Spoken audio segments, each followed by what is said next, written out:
No sabía que era lesbiana hasta que la bombera me salvó y no soltó mi mano. El humo olía a caucho quemado y a madera vieja, pero entre esa mezcla áspera había otra nota que no entendía en ese momento. Pétalos húmedos, tierra recién removida, el olor dulzón de una rosa intacta en medio del desastre. Vi el casco primero, un destello rojo bajo la lluvia de ceniza, y luego una mano envuelta en guantes que me arrancó de la esquina en llamas como si me estuvieran despegando de una vida que ya no me pertenecía. Su agarre fue firme, y esa firmeza no se dio cuando todo tembló alrededor. No hubo épica cinematográfica, hubo rutina entrenada, voz que ordena, una manta fría sobre los hombros, manos que revisan el pulso, la ambulancia que se siente como un tanatorio rodante lleno de luz demasiado blanca. Pero la mano de la bombera, esa mano que no se apartó hasta que mi propio cuerpo dejó de temblar, se quedó con la mía incluso cuando me llevaron al hospital.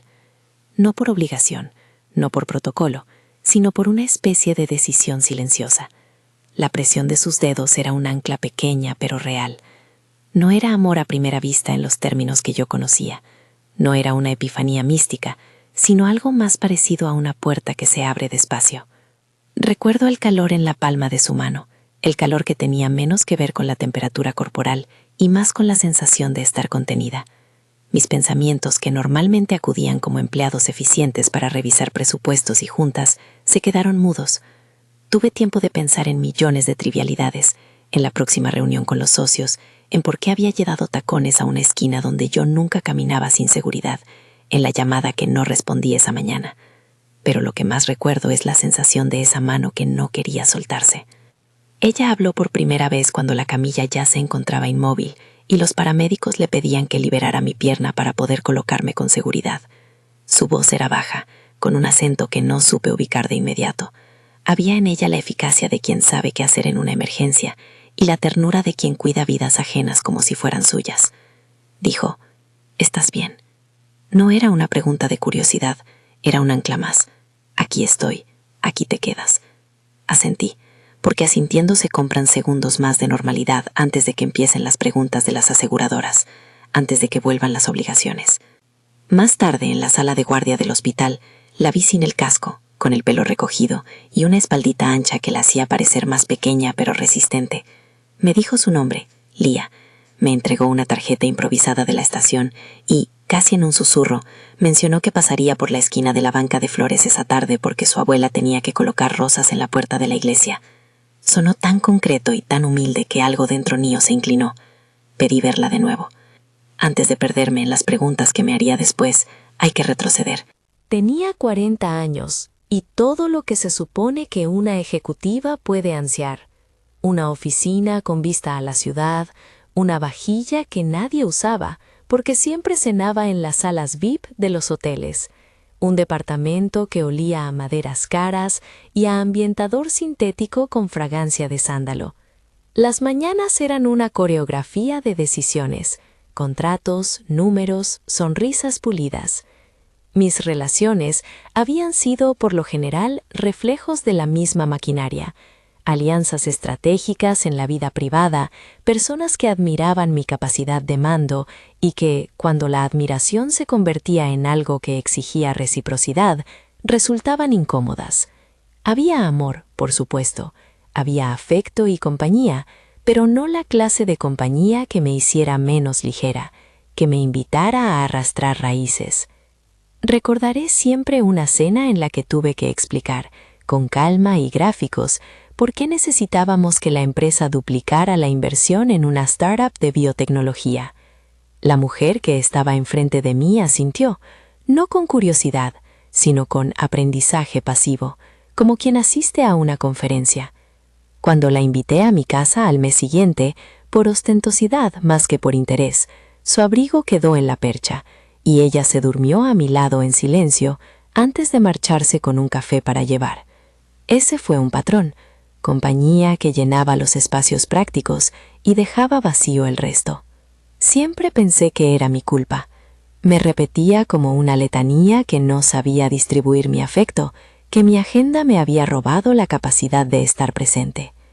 Después de muchos años, especialmente tras el divorcio, que fue más operación que duelo, Me convencí de que tal vez las relaciones no eran para mí. Me consolaba con viajes que compraba por impulso, una isla privada, un hotel minimalista en Madrid, cenas en París que ahora guardo como recortes en una memoria que tiende a anquilosarse. A los 40 tenía una vida pintada en un marco impecable, pero si quitabas el marco, la pared detrás estaba blanca y despoblada.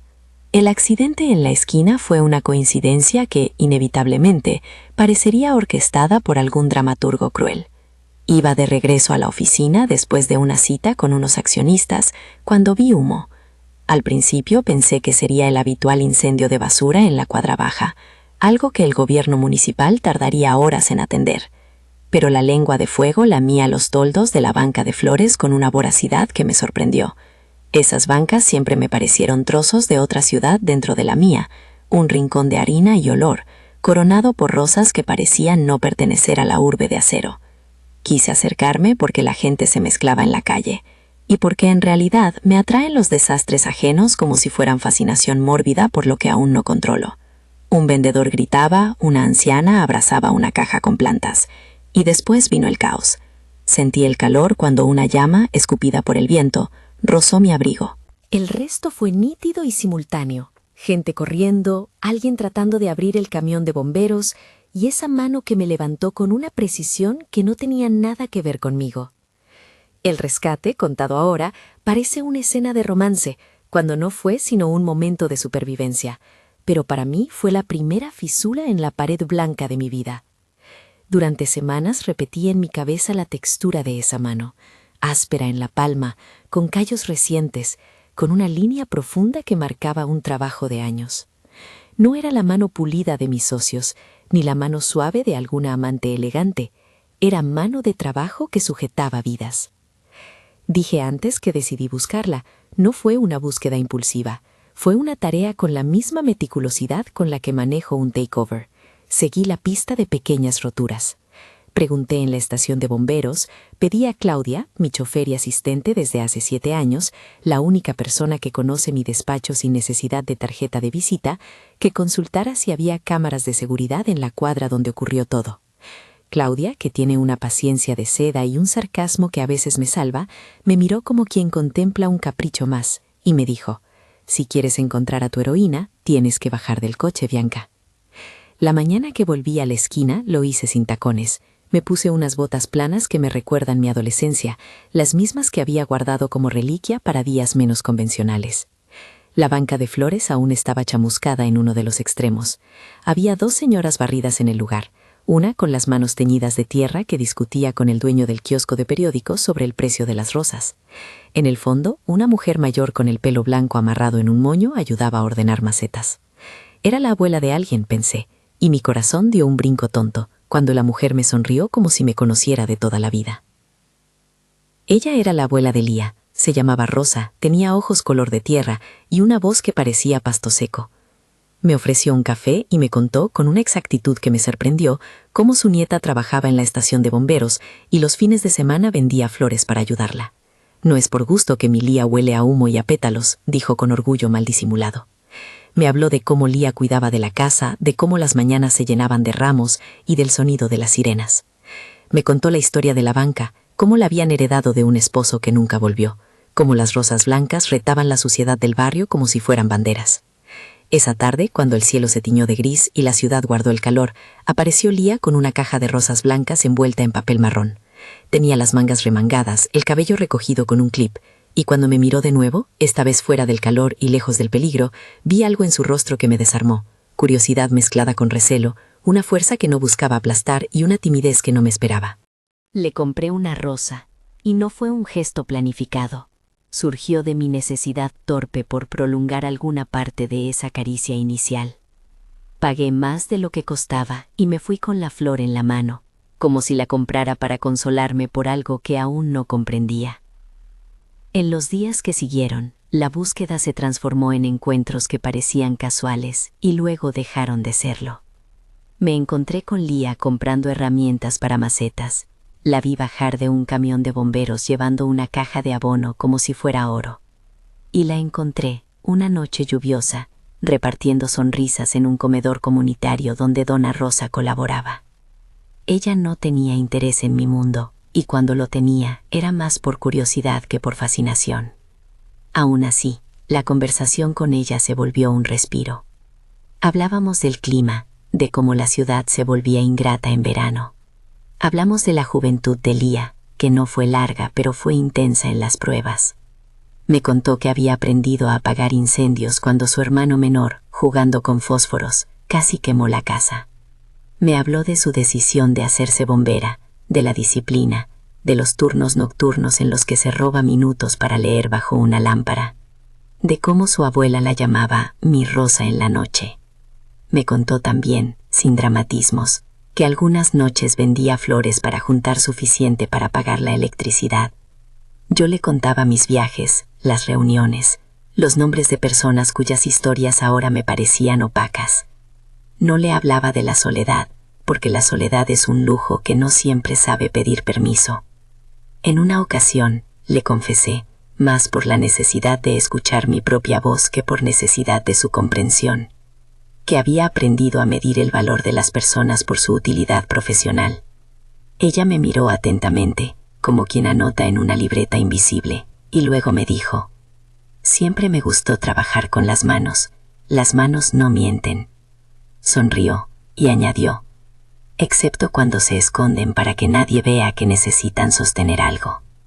La primera vez que sostenemos las manos fuera de un contexto de peligro, fue casi torpe. Estábamos en un puente peatonal mirando pasar un río que en la ciudad te hace creer que la calma todavía existe. Yo llevaba la rosa blanca, que ya parecía una reliquia en mi bolso. Ella tuvo frío, y yo, sin pensar demasiado, pasé mi brazo alrededor de sus hombros. La tensión llegó en ese segundo en que mis dedos buscaban los suyos, y la realidad de mi cuerpo se ajustó a una nueva posibilidad. No hubo un beso, no hubo una declaración. Hubo sí un apretón prolongado, que duró hasta que el semáforo nos obligó a separarnos. Fue suficiente para desordenar mi mente por días. Como buen lector de contratos, empecé a interpretar señales y a construir hipótesis. Quizá era una atracción puntual. Quizá era la adrenalina del accidente. Quizá era mi mente fatigada necesitando un otro. Pero a diferencia de antaño, cuando decidía racionalmente que una relación no prosperaría porque no servía al balance final, esta vez no quería medir tanto. Tenía deseos de no calcular. Los encuentros se multiplicaron y con ellos la textura de lo cotidiano. Ayudé a Dona Rosa una mañana a plantar un macetero que cuando lo observé con atención parecía un pequeño universo de tonos verdes y blancos. Cociné una sopa que a Lía le gustó. Ella me enseñó a arreglar la jardinería con paciencia. Una noche, después de cocinar para la abuela y reírnos de un dicho que Dona Rosa repitió, Lía me preguntó si quería ver algo de su casa. Era pequeña, pero ordenada como una promesa cumplida. Había en una esquina, encima de una caja, una pila de fotografías. Ella joven con el uniforme, Lía con su hermano sonriendo, Lía con las manos en la tierra. Me mostró una donde sostenía una rosa blanca y dijo: «Mi abuela dice que las rosas blancas son para los que se comprometen a cuidar raíces». Empecé a escribir en secreto. No era un diario tradicional, eran fragmentos que me sorprendían cuando me despertaba. La mano que me salvó no soltó mi mano. ¿Qué clase de salvación es esta que se parece tanto a un reconocimiento? No me atrevía a usar la palabra amor, no aún. Prefería proximidad, porque me parecía menos absoluta y por lo tanto menos aterradora. Mientras me iba desarmando, de a ratos, con culpa y con la sensación de traición a la persona que había sido, el entorno laboral no se mantenía neutral. Mis socios, Ricardo en la cabeza, empezaron a mirar con curiosidad todo lo que se saliera del guión. Ricardo es un hombre de trajes impecables y sonrisa legislada. No tolera demasiados accidentes ni demasiada emoción en los balances. Cuando supe que una parte del rumor se debía a una foto que circuló, yo sosteniendo una rosa blanca en la mano de una mujer cuyo uniforme se confundía con la noche, lo pensé raro, pero no creí que fuera importante. Los rumores en los pasillos son como el polvo. Se asientan y luego lo limpias o te cansas. Patricia, mi ex asistente, fue quien lanzó la primera piedra. Ella conocía mis horarios, mis gustos, mis rutinas. Cuando vio la foto, su comentario fue un golpe seco. No quiero que nuestra inversión personal se vea contaminada por decisiones íntimas. Usó la palabra contaminada, no porque fuera la palabra más gentil, sino porque fue la que usó. No intentó disfrazarla de prudencia corporativa. No tenía intención de eso. Su mirada fue más un termómetro social que una advertencia profesional. Me dolió, no por el insulto en sí, sino por la verdad que encontraba eco. Mi vida privada, hasta entonces estratégica, se convertía en una ficha que se podía mover. En la junta siguiente, algunos socios no disimularon su incomodidad. Lo curioso es que no fui yo la primera en sentir el golpe. Lía, a quien había invitado a una entrega en la empresa porque pensé que sería una forma de presentarla en mi mundo, entró como si estuviera aterrizando en otra galaxia. Los pasillos olían a alfombra nueva y café de oficina. Los empleados la miraban como a un personaje de una historia que no tenía derecho a ocupar ese espacio. Un joven en la recepción, en quien reconocí la curiosidad mal disimulada de la ciudad, se atrevió a lanzar un comentario audible. ¿Qué hace una bombera vendiendo rosas aquí? El tono quedó flotando. Se sintió como si alguien hubiera abierto una ventana y comenzara a tirar papeles al suelo. Lía, que había sonreído con cortesía al principio, se encogió. No fue teatral, fue la retroalimentación de alguien que no estaba acostumbrado al desprecio vestido de sorpresa. Cuando la reunión terminó y los socios salieron en tropel, su mano buscó la mía por la costumbre y yo la encontré temblando. Su silencio fue un peso. Cruzó la sala en menos de un minuto y salió sin despedirse. Al día siguiente no respondió mis mensajes. Llamé, dejé notas en la banca de flores que tenían un lirismo que yo incluso me sorprendía. Dona Rosa me miró con los ojos grandes y me dijo: «La ciudad es dura, mi amor. A veces el ruido se mete como mosca en la sopa». Lía no volvió a la banca ese fin de semana. Según Rosa, había salido de turno y había decidido no aparecer, que era una forma elegante de decir que la herida necesitaba tiempo. Mi mundo, que solía estar gobernado por calendarios y objetivos, comenzó a tambalearse con preguntas que no había planificado. ¿Hasta qué punto estaba dispuesta a exponerse? ¿Qué iba a perder si decidía sostener algo que no encaja en la gráfica de la empresa? Me encontré escudriñando contratos viejos, buscando cláusulas que pudieran usar para perseguirme, imaginando titulares y correos fríos. Fue una etapa de ansiedad profesional que se mezcló con el miedo íntimo de perder a quien, sin saberlo, me estaba mostrando otra posibilidad de estar viva. La primera vez que sentí que debía actuar no fue en la oficina ni en una junta. Fue en la cocina de mi apartamento, mirando una rosa blanca que empezaba a marchitarse en un florero caro. El borde de los pétalos se veía frágil como papel de seda viejo. Me puse a pensar en lo que esa flor simbolizaba: pureza, compromiso, recuerdo. La dejé fuera al sol unas horas, la toqué con cuidado y pensé en cómo la quería proteger. Esa protección, pensé por primera vez, debía extenderse más allá de los objetos. Decidí entonces ir a buscar a Lía no con el lenguaje del poder, sino con el del cuidado. Quería ofrecerle una disculpa que no llevara traje ni grafía. Quería construir un gesto que mostrara, sin anuncios ni promesas, que estaba presente. No sabía aún en qué consistiría ese gesto ni cómo sería recibido. Al bajar del auto sentí el barrio con un respeto nuevo. Las fachadas tenían marcas de historia y los perros parecían conocer la cadencia de las siestas. Encontré a Dona Rosa barriendo la entrada de la banca. Me miró con una mezcla de compasión y curiosidad. «¿Vienes a dar explicaciones?», dijo ella sin preámbulos. Negué con la cabeza. «Vengo a pedir perdón», respondí.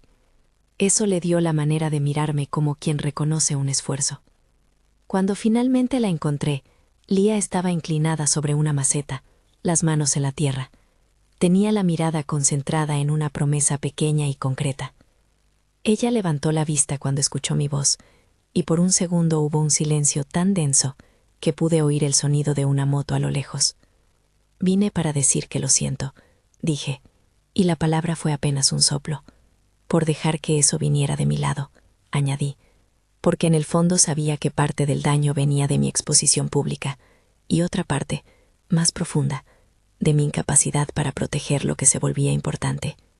Ella se quedó callada. No supo si perdonarme, no porque fuera rencorosa, sino porque no era su responsabilidad perdonar en nombre de la sociedad.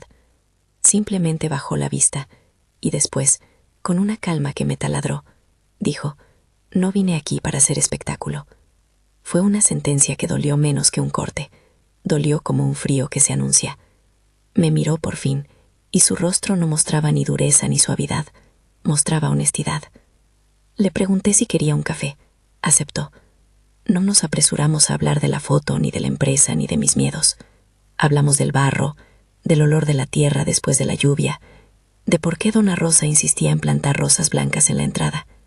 Fue una conversación de reencuentro, en la que las palabras eran tímidas y las manos, cuando se rozaban, se buscaban con discreción.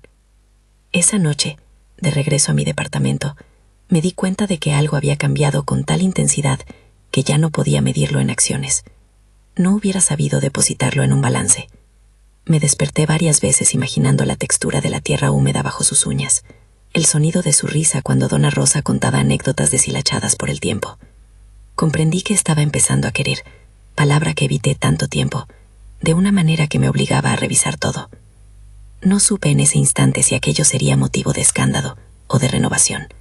Lo único que supe con certeza es que el mundo que había construido para protegerse ahora presentaba grietas por donde se colaba la posibilidad de algo más sencillo y, paradojalmente, más valioso: la realidad de los días compartidos, las comidas humildes, las noches en que alguien no te pide nada más que estar a tu lado. Me acosté con la rosa marchita en la mesilla, como si su presencia siguiera reclamando una atención que no sabía todavía dar. A la mañana siguiente, mi teléfono comenzó a sonar. Era una sucesión de correos y mensajes, algunos discretos, otros no tanto. La ciudad, que observaba con rapidez, ya había pasado de la sorpresa al juicio. Pero hubo un mensaje que sobresalió entre todos. Uno de Patricia, pidiendo una reunión urgente, en la que, según ella, tendríamos que discutir riesgos reputacionales. No tenía intención de defenderme frente a términos que sonaban a sentencia. La verdad era que no quería volver a una sala llena de miradas evaluadoras. Quería, de algún modo, volver a la banca de flores y quedarme en la tierra. Decidí, en cambio, que la próxima vez iría a la estación de bomberos. Quería entender de primera mano quién era la mujer que, sin proponérselo, había impulsado en mí un replanteo de vida. Quería verla en su contexto, entre cascos y mangueras, y no reducida a un objeto de curiosidad en la esquina de un titular. No supe todavía si, al entrar a ese espacio, me sentiría capaz de conciliar mi mundo con el de ella.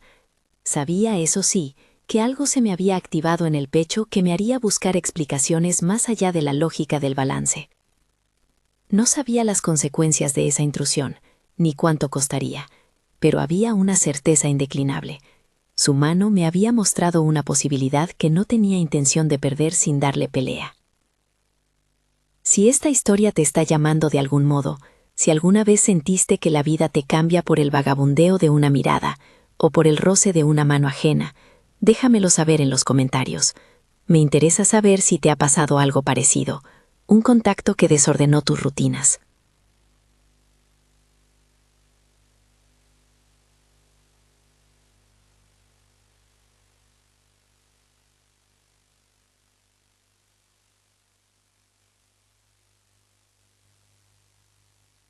Hablamos de cosas banales, y también de lo que no es banal, cómo se siente ser visible de modo abrupto, y cómo a veces la ciudad se vuelve feroz con quienes escapan a sus expectativas.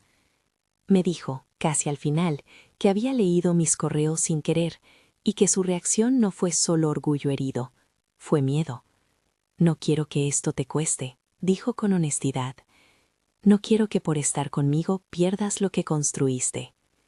Fue una frase que me atravesó con una punzada inesperada. «¿Y si no quiero mantener lo que construí tal como está?», respondí. No era una declaración heroica, ni un renunciamiento dramático. Fue una pequeña puerta que se entreabrió. Lía me miró, buscando entender si hablaba con la mujer que hacía meses tenía todo bajo control o con alguien que estaba empezando a cambiar las prioridades. No respondió de inmediato. Se levantó, tomó la taza y dijo que tenía que volver al patrullero. Antes de irse, me dejó una rosa blanca en la mesa y una nota, para las manos que aprendieron a no soltarte. La nota fue un gesto pequeño, y sin embargo, colmó algo que no podía medir. Sentí que la responsabilidad de esa rosa era la primera prueba de una vida que, si la elegía, me pediría coherencia y valentía. No sabía aún cómo responder a esa prueba, ni qué significaría para mi puesto, para mis socios, para mi familia. Solo sabía que cada vez que miraba la rosa, sus pétalos me recordaban la textura de su mano en la mía. Las semanas que siguieron fueron un tejido de decisiones pequeñas, llamadas que no contesté, invitaciones que pospuse, una estrategia de comunicación que no terminé de diseñar. Al mismo tiempo, hubo momentos de verdad, una entrega de flores en la oficina que hice a escondidas, una noche en que cocinamos juntas para Doña Rosa, un almuerzo improvisado en el que me presenté como la mujer que no tiene miedo de admitir que está aprendiendo. No todo fue armonía. Hubo miradas, comentarios que se hacían pasar por chistes, y el rumor constante en los pasillos de la empresa que parecía una herida abierta. Patricia volvió a aparecer, esta vez con una propuesta que tenía la frialdad de los administradores: organizar una reunión donde se discutiría mi imagen pública y la posible repercusión en la cartera de clientes. Fue una frase que sonó a sentencia, y por un segundo me vi dibujada en la pizarra de la sala de juntas, un activo que podía cambiar de categoría. Al contarle a Lía, su gesto fue sereno. «Lo siento», dijo, y luego añadió, «pero no estoy aquí para pedirte que me ocultes». Fue una afirmación humilde y a la vez contundente. Me dolió porque de algún modo esperaba que ella quisiera protegerme, igual que yo quería protegerla. Su negativa no era una falta de cuidado, sino un respeto por su propio valor y por nuestra verdad. Entendí que este amor, si es que podías llamarse así, no iba a aceptar disfraces. La tensión escaló inevitablemente. Me enfrenté a una elección que no era binaria, pero que se presentaba con fuerza. Seguir defendiendo un estilo de vida que me había dado seguridad, a costa de seguir siendo la dueña de mi intimidad, o asumir un costo profesional por permitir que mi vida afectiva se mostrara sin máscaras. Mi primera reacción fue enfurruñarme en mis logros, en la seguridad que me había concedido la tenacidad. Sin embargo, cada vez que miraba la rosa blanca en mi mesa, sentía que esos logros eran apenas decoración si no me dejaban respirar. Una mañana, la ciudad amaneció con un titular que mezclaba mis resultados empresariales con la foto de Lía entregando flores en un acto comunitario. No era una calumnia abierta, pero sí una insinuación que podía usar cualquier adversario. Recibí llamadas. Algunos dijeron palabras de aliento. Otros, con más frialdad, hablaron de riesgos reputacionales. Ricardo me envió un correo donde me pedía que evaluara la exposición y que considerara medidas preventivas. El lenguaje era letal en su cortesía. Caminé hasta la banca de flores con el peso de todas esas palabras en la espalda. Quería oír la verdad que no estaba escrita en correos. Doña Rosa me recibió con la calma de siempre y me ofreció café. Lía apareció después con un sobre bajo el brazo. Me miró, y por primera vez desde que se conocieron nuestras manos, vi en ella una decisión. Estaba cansada de ser el objeto de miradas que juzgaran y no querían entender. Me dijo que necesitaba tiempo para pensar si quería exponerse ante una compañía que no perdona los desacuerdos. Fue una confesión y al mismo tiempo una advertencia. No reaccioné con dramatismo. No hice promesas que no pudiera sostener. Me quedé quieta, sintiendo que la vida me pedía una respuesta que no fuera solo estratégica. Quise abrazarla, decirle que lo nuestro era un proyecto sincero y que yo estaba dispuesta a arriesgar mi posición. Pero no es fácil arriesgar lo que te tomó años construir sin tener la certeza de que la otra persona quiere participar de ese riesgo. Su silencio fue una pregunta. Así quedó la tensión. Lía se retiraba a pensar. Yo acumulaba decisiones que pesaban como piedras. El eco del tema empresarial seguía ahí, inamovible y frío. Me encontré a mí misma en medio de dos mundos que no encajaban de forma natural. Y la pregunta que me sobresaltó en la madrugada fue simple y punzante. ¿Hasta dónde estás dispuesta a ir por alguien que te hizo descubrir algo que ni siquiera sabías que te faltaba? No tenía la respuesta completa, pero sí sabía que ya no podía regresar exactamente al lugar en el que todo había comenzado. El momento en que una mano me sujetó y me enseñó la posibilidad de sostener de verdad. Mi vida había cambiado en la medida en que la posibilidad había entrado. Y las posibilidades, como las raíces, exigen tiempo para crecer. No era un impulso, fue una decisión que se fue gestando en los días de espera, en las noches en que mi pecho latía con una insistencia nueva, y en las mañanas en las que no acudía al timbre del teléfono. Si aprender a amar algo distinto a lo esperado tiene un mapa, el mío estuvo hecho de pasos torpes y de gestos deliberados. Empecé por lo que podía controlar sin espectáculo: ordenar mis papeles, preparar una carta con claridad legal, no teatral, solo razones y límites, y hablar con Claudia. Claudia me miró con esa mezcla de escepticismo y lealtad que había aprendido a cultivar con los años. «No puedes comprar dignidad», me dijo, y por un segundo su voz fue un espejo. Tenía razón. No quería comprar la aceptación de Lía, ni la simpatía del barrio. Quería demostrar, con acciones coherentes, que estaba dispuesta a transformar mi agenda para que mi vida llegara a ser algo más que un anexo de mi empresa. No fue fácil admitir, ni siquiera ante mí misma, que el orgullo profesional podía ceder lugar a la necesidad de pertenencia. En la sala de juntas, con la luz fría que siempre me ayudó a pensar en números, organicé una estrategia que no buscaba aplausos, sino responsabilidad. No iba a renunciar en medio de una crisis por teatralidad. Tampoco iba a seguir posponiendo una decisión que pesaba en cada gesto. Preparé un plan de reducción de carga. Tomaría un permiso temporal, delegaría la gerencia operativa a un equipo de confianza y diseñaría un programa de inversión comunitaria con fondos personales y una línea de crédito controlada de la empresa, legalmente separada, transparentemente documentada, para ayudar a formalizar la banca de flores y otras iniciativas del barrio. Quería asegurarle a Lía que no venía con un cheque sin control, sino con un compromiso que respetara su autonomía. Ricardo, fiel a su estilo, atacó con preguntas quirúrgicas sobre riesgos y precedentes. ¿No sería mejor una donación discreta?, preguntó, poniendo el estigma del escrutinio en la mesa. Le respondí con verbos concretos. No, lo que propongo es institucionalizar apoyo. Educación financiera para pequeños comerciantes, formalización de permisos, una agenda de empleabilidad vinculado a la estación de bomberos para quienes lo necesiten. No se trata de un gesto de caridad, sino de crear infraestructura. La sala respiró incómoda. Algunos socios asintieron, otros mostraron la incomodidad que se siente ante un riesgo que no se puede medir en KPI. Patricia me miró con una frialdad que a estas alturas conocía bien. Fue ella quien había planteado el dilema de imagen pública, hasta convertirlo en una especie de amenaza moral. La invité, sin dramatizar, a integrarse en el equipo que diseñaría la política de comunicación de ese nuevo proyecto. No era una prueba de condena, sino una prueba de responsabilidad. Al principio se resistió. Después, con el paso de las semanas, su actitud fue cambiando de dureza a curiosidad. Cuando la vi un día en la banca de flores, ella misma, con las manos llenas de tierra, tratando de aprender cómo plantar una rosa, comprendí que las personas también pueden replantearse. No perdono su comentario inicial. Aprendí a usar el perdón como herramienta para reconstruir puentes, y ella, con su propia torpeza, empezó a construir uno.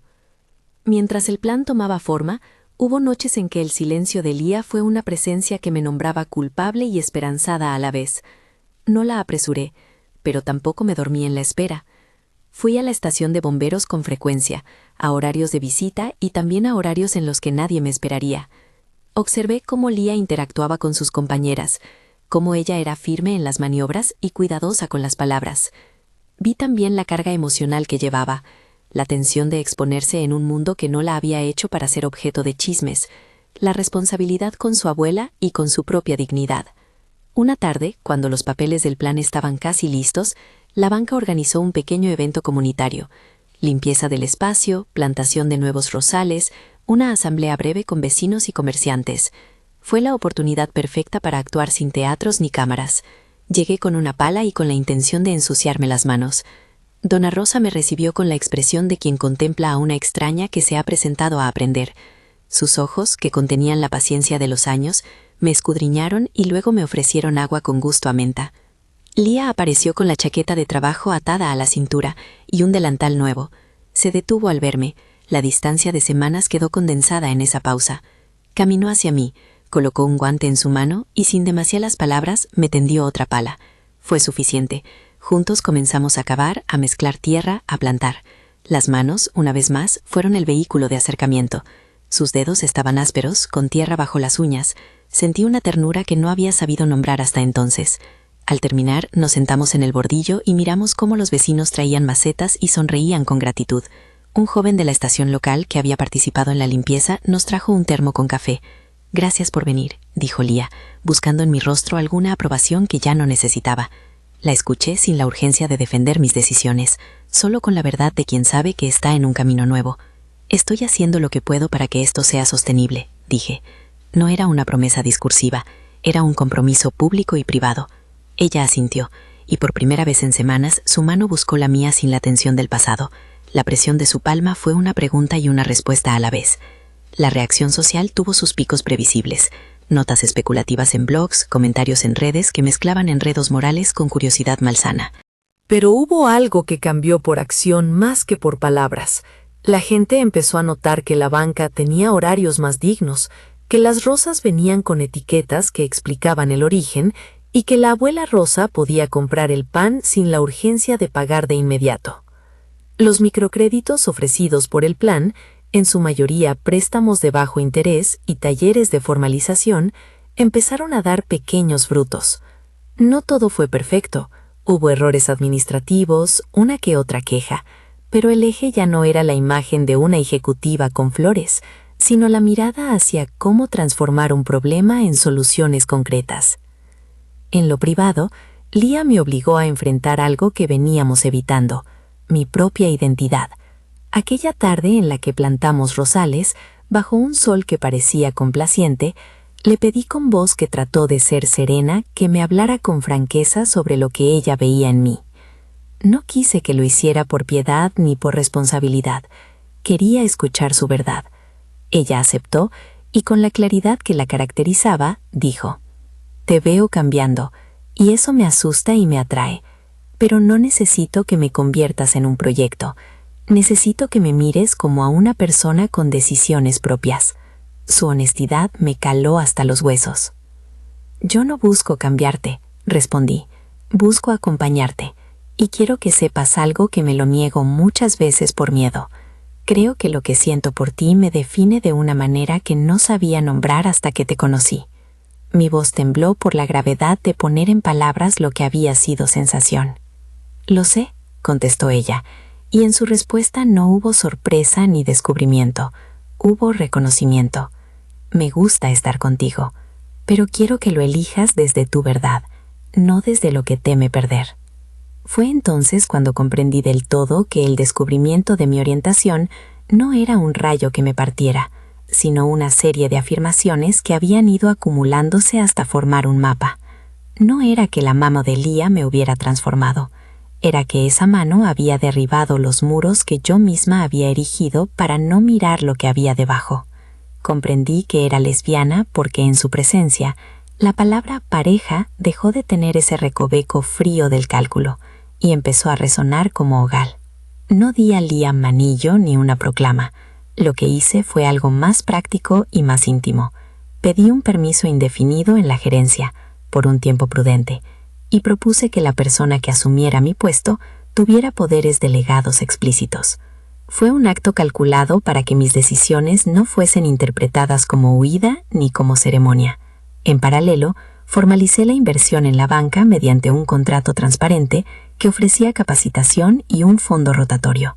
Quería que nadie pudiera decir que todo era capricho. La noticia corrió, y esta vez fue distinta la recepción. Algunos celebraron la valentía, otros pusieron cara de pérdida de recursos. Pero lo interesante fue cómo cambió Patricia. Aquella que había hablado con tanta ligereza, apareció una tarde en la banca con un ramo titubeante y un pedido de disculpas que no intentó maquillarse. «Fui cruel», dijo sin rodeos. «Pensé que protegía intereses. En realidad, protegía mi propia comodidad». Mi perdón fue simple, una mano extendida que la invitaba a ser parte, si quería, del proyecto comunitario. Ella aceptó y en el proceso halló su propia manera de actuar sin tanto protocolo. Llegó un momento determinante, la inauguración del pequeño espacio que habíamos creado en la banca, una caja comunitaria donde se impartirían talleres y donde se venderían rosas con etiquetas que contaban historias de quienes las cultivaban.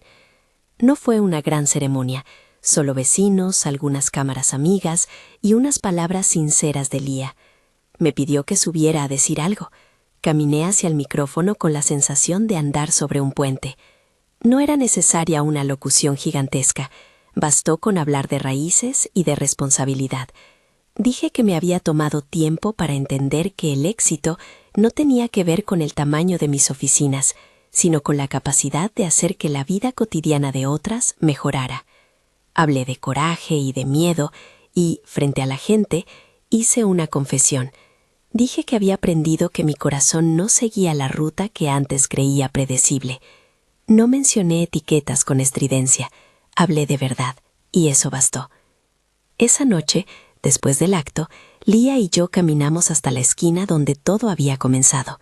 La banca estaba cerrada, con las luces que dejaban un brillo cálido en el interior. Caminamos en silencio. El humo que un día la había envuelto ya no olía a peligro, sino a la memoria de un punto de inflexión. Me detuve, tomé su mano y la miré con la paciencia que necesitaba tanto su abuela como ella. No voy a decir que esto será fácil, le confesé, pero quiero que sea real. Ella apoyó la frente contra la mía, y por primera vez desde el accidente no sentí urgencia por medir la reacción social ni necesidad de programar tiempos. Sentí que habíamos abierto un lugar donde lo cotidiano podía existir sin la presión de ser siempre ejemplar. «No te pido promesas grandiosas», murmuró Lía. «Te pido constancia, te pido que sigas viniendo». La reconciliación no fue un acto espectacular. Fue una serie de mañanas en las que nos despertábamos juntas, cada una con sus responsabilidades, con la decisión de volver a casa para comer. Fue Dona Rosa, que en un gesto de aceptación que me quebró, me abrazó con la naturalidad de quien no necesita protocolos. «Tu lugar está aquí cuando quieras», dijo, y yo comprendí que las fronteras de la familia se construyen con actos de cuidado. El tempo de nuestras vidas cambió. Incorporé rutinas que antes hubiera considerado imposibles para alguien en mi cargo. Aprendí a regar las plantas temprano en la mañana, a conversar con vecinos sobre el clima del barrio, a escuchar historias que no tenían retorno financiero, pero que transformaban mi perspectiva. Lía siguió siendo la misma mujer comprometida con su estación, con turnos que la reclamaban y con una disciplina que me sorprendía.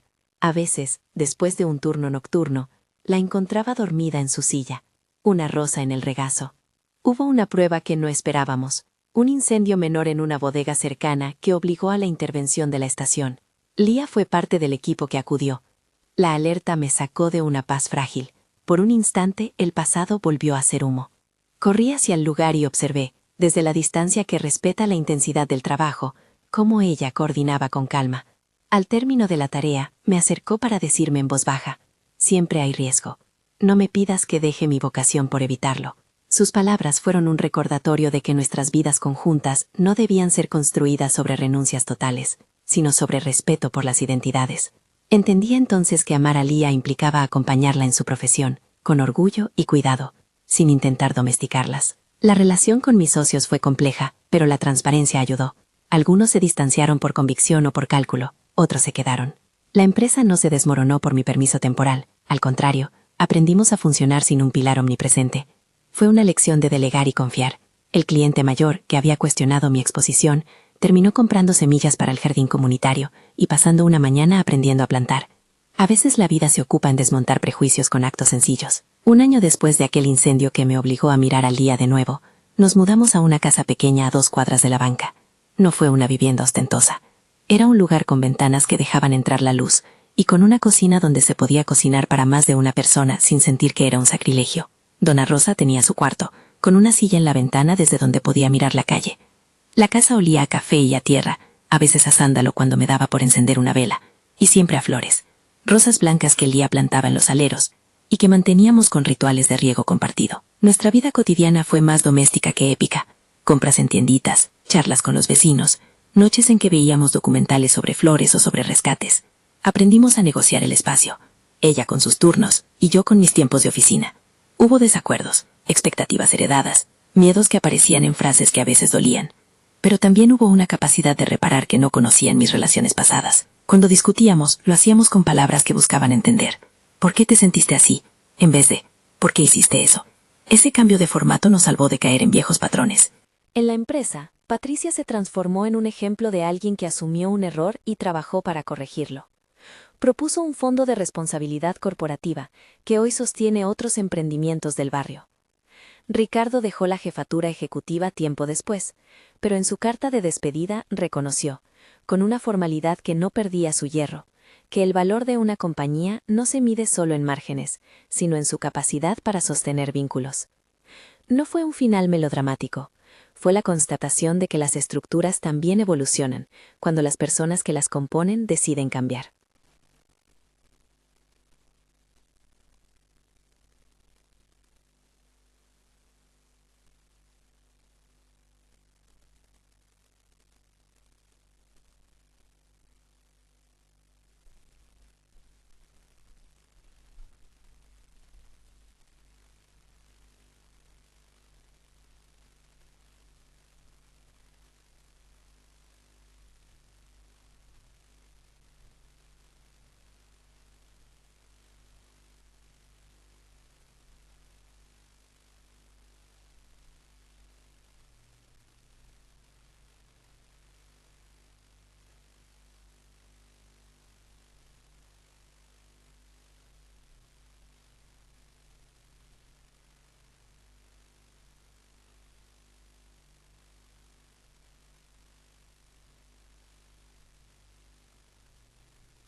Hubo gestos públicos que consolidaron nuestra elección.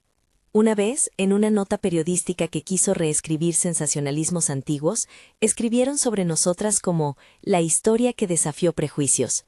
La nota no cambió el mundo, pero sí nos permitió ver que la historia, cuando es contada con honestidad, puede ser un espejo que otros usan para reconocerse.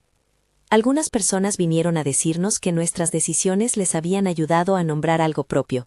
Esas palabras fueron más valiosas que cualquier factura. En el último verano que pasaríamos en el departamento de la ciudad, antes de mudarnos definitivamente a la casa pequeña, me encontré una vez más mirando una rosa blanca marchita sobre la mesa. Ya no la guardaba por nostalgia, sino por respeto. Me recordaba el momento en que decidí que mi vida merecía ser vivida sin edulcorantes. La sostuve con cuidado entre los dedos y pensé en cómo las manos, esas mismas manos que una vez me sostuvieron en la ambulancia, se transforman en el lenguaje de la vida, sostienen, protegen, trabajan y, sobre todo, eligen.